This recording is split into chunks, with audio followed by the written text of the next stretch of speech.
Okay, the Treehouse of Horror 16 gets the Kang and Kodos cameo out of the way as they watch the World Series. Apparently the two aliens think the game is too boring and they decide to use an accelerate to speed things up, and the results are some sort of black hole or something that sucks in everything, even God.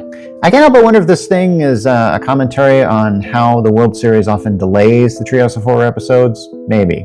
Okay, with the bumper out of the way, this goes to BI, Bartificial Intelligence, an obvious parody of Spielberg's AI, or Artificial Intelligence, a film that's been kind of critically reevaluated over the years. This story opens with Bart trying to jump out of a high building into a pool backwards, but ends up in a coma. Dr. Hibbert, who appears in a lot of these stories, recommends replacing Bart with a robot, and David seems the ideal replacement.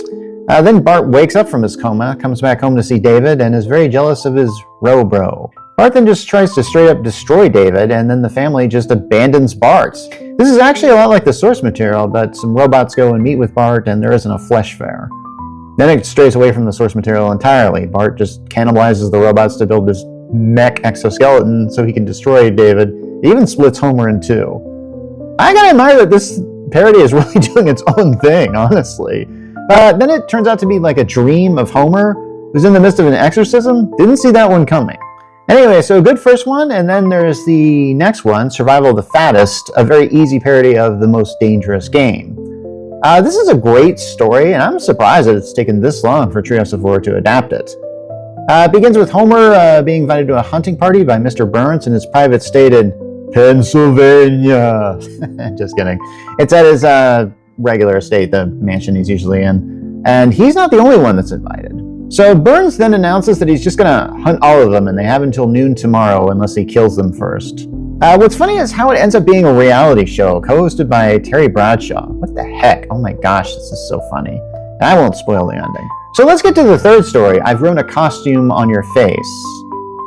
This one starts out with a town costume party, and a witch wins the first prize.